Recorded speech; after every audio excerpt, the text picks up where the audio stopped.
Hello అండి, welcome back to my channel. So నాకు వచ్చిన కామెంట్స్లో టాప్ మోస్ట్ కామెంట్స్ ఏంటి అంటే డౌన్ మెరిట్ లిస్ట్ గురించి మాట్లాడండి అని. గురుకులంలో అసలు డౌన్ మెరిట్ లిస్ట్ ఉండబోతుందా? అసలు గురుకులంలో డౌన్ మెరిట్ లిస్ట్ ఇప్పటిదాకా ప్రకటించపోవడానికి కారణాలు ఏంటనేది అయితే వీడియోలో చూద్దాం. జనరల్గా మనకైతే హైకోర్టు అయితే తీర్పుని ఇచ్చేసిందండి గురుకులాల్లో డౌన్ మెరిట్ లిస్ట్ ఇవ్వాలి అని. సో ఈ న్యూస్ దాదాపు చాలామందికి తెలిసే ఉండొచ్చు. సో దీని గురించి చాలామంది ట్రిబ్ని కాంటాక్ట్ అయినారు. 1:2లో ఉన్న అభ్యర్థులు ఎవరైతే ఉన్నారో వాళ్ళు ట్రిబ్ని అయితే కాంటాక్ట్ కావడం జరిగింది. కాల్స్ కానీ ఆఫీస్కి వెళ్ళడం కానీ చాలా మనం చూస్తున్నాము న్యూస్లో. సో ట్రిబ్ నుంచి వచ్చే ఆన్సర్ ఏంటంటే గవర్నమెంటే దీని మీద ఇంకా డిసిజన్ తీసుకోలేదు. సో గవర్నమెంట్ నుంచి ట్రిబ్కి ఆర్డర్స్ రాలేదు. సో గవర్నమెంట్ వన్స్ ఆర్డర్స్ ఇచ్చింది డౌన్ మెరిట్ లిస్ట్ అని ఫాలో అవ్వండి అంటే ట్రిబ్ వాళ్ళు ప్రాసెస్ని కంప్లీట్ చేస్తారు. సో దీని మీద గవర్నమెంట్ అయితే ఇప్పటిదాకా ఎలాంటి యాక్షన్ తీసుకోలేదు. అలాగని మరి ఏమంటారు, హైకోర్టులో కౌంటర్ ఫైల్ చేసిందా అంటే అది కూడా లేదు. సో ఇక్కడ గవర్నమెంట్ అనేది కాన్స్టెంట్ స్టేజ్లో ఉండింది. So no response.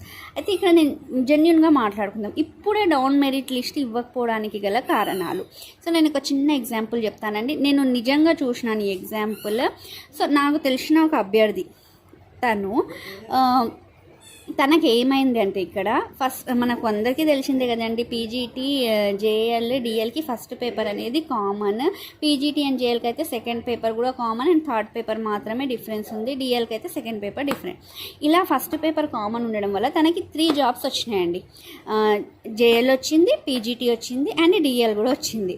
టీజీటీ కూడా 1:2లో ఉన్నారు. టీజీటీ అయితే మిస్ అయిపోయింది అనుకోండి, ఎందుకంటే అది మన జోనల్ పోస్ట్, అది జోన్ 1, 2 కింద.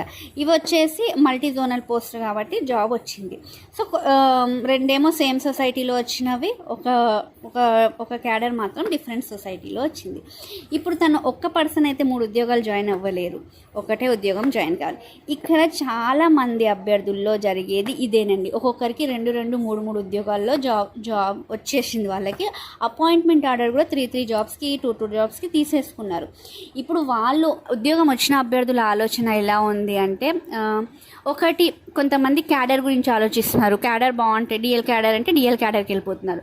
కానీ ఇక్కడ మోస్ట్ ఆఫ్ ది మెంబర్స్ ఆలోచన ఎట్లుందంటే ప్లేస్ నియర్ బై ప్లేస్ తమ కన్వీనియన్స్ని చూసుకుంటున్నారు. సో ఇక్కడ మనకు క్లియర్ వేకెన్సీ అసలు 9,210కి అసలు క్లియర్ వేకెన్సీ మనమందరం లెక్కలేసుకుంటున్నాం 2,000కు పైగా క్లియర్ వేకెన్సీ తెలియాలంటే ఎవరైతే అపాయింట్మెంట్ ఆర్డర్స్ తీసుకున్నారో వాళ్ళు కాలేజెస్లో రిపోర్ట్ చేయాలి. మనకు సోషల్ వెల్ఫేర్ తప్ప రిమైనింగ్ అన్ని సొసైటీస్ నుంచి రిజల్ట్స్ వచ్చేసినవి టీజీటీ టు డిఎల్. సో ఇప్పుడు జాయిన్ అయిన అభ్యర్థులకు మనం 60 రోజులు అయితే టైం ఇచ్చిందండి మన సొసైటీ జాయిన్ కావడానికి. ప్రతి సొసైటీలో 60 డేస్.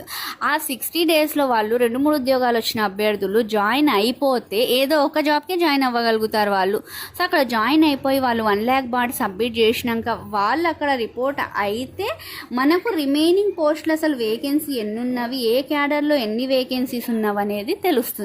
సో ఇదంతా తెలియాలంటే వాళ్ళు ఫస్ట్ జాయిన్ కావాలి. సో వాళ్ళు ఇటు అటు 2 పడవలు 3 పడవల మీద ప్రయాణం అయితే కావడం జరుగుతుంది. దీనివల్ల నష్టపోయేది, మానసిక ఒత్తిడికి గురయ్యేది ఎవరు అంటే 1:2లో ఉన్న అభ్యర్థులు. సో వాళ్ళ ఆవేదన అయితే అది మాటల్లో చెప్పలేందండి. ఎందుకంటే జాబ్ అనేది ప్రతి ఒక్కరి కల. సో ఇప్పుడు తనకు ఒక పర్సన్కి 2-3 ఉద్యోగాలు వచ్చినా తను జాయిన్ అయ్యేది ఒకటే ఉద్యోగంలో. సో ఇక్కడ డౌన్ మెరిట్ లిస్ట్ ఇవ్వడం వల్ల 1:2లో ఉన్న మ్యాక్సిమం అభ్యర్థులైతే ఏమంటారు బెనిఫిట్ కావడం జరుగుతుంది. నాకు తెలిసి 1:2 ఇచ్చినా కూడా ఇప్పుడు ఆల్రెడీ జాబ్స్ వచ్చిన వాళ్ళు కొంతమంది ఉన్నారు. వాళ్ళందరూ ఫిల్టర్ అయిపోతే, వాళ్ళందరూ జాయిన్ అయిపోతే చాలా ఫ్యామిలీస్ అనేవి బాగుపడడం అయితే ఇక్కడ జరుగుతుంది. సో దీనికోసం మనం ఏం చేయాలి అంటే మనం యుద్ధాలు చేయాల్సిన అవసరం లేదండి, మాట్లాడాలి దీని గురించి. నెక్స్ట్ మనకు వీలైనంత వరకు రిప్రజెంటేషన్ ఇవ్వాలి. గవర్నమెంట్ దాకా మన సమస్యను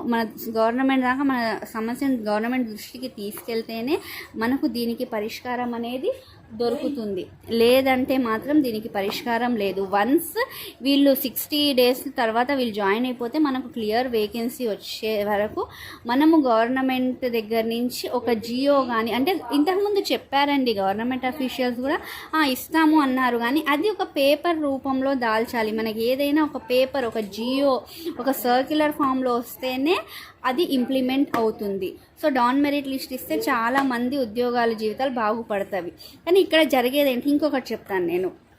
సో ఇప్పుడు ఉద్యోగం ఇవ్వకుండా, అంటే ఇప్పుడు జాయిన్ అయిన వాళ్ళు జాయిన్ అయిపోయి రిమైనింగ్ పోస్టులను నాన్ జాయినింగ్ కాకుండా బ్యాక్లాగ్ వేయడం వల్ల వచ్చే నష్టం ఏమవుతుందంటే, ఇప్పుడు ఎవరైతే 1:2లో ఉన్నారో ఆ అభ్యర్థులు ఎంత స్ట్రగుల్ చేసి చదివింటారు కదా, మళ్ళీ నెక్స్ట్ టైం అంత ధైర్యము అంత కాన్సన్ట్రేషన్ చేసి వాళ్ళు చదవలేరు.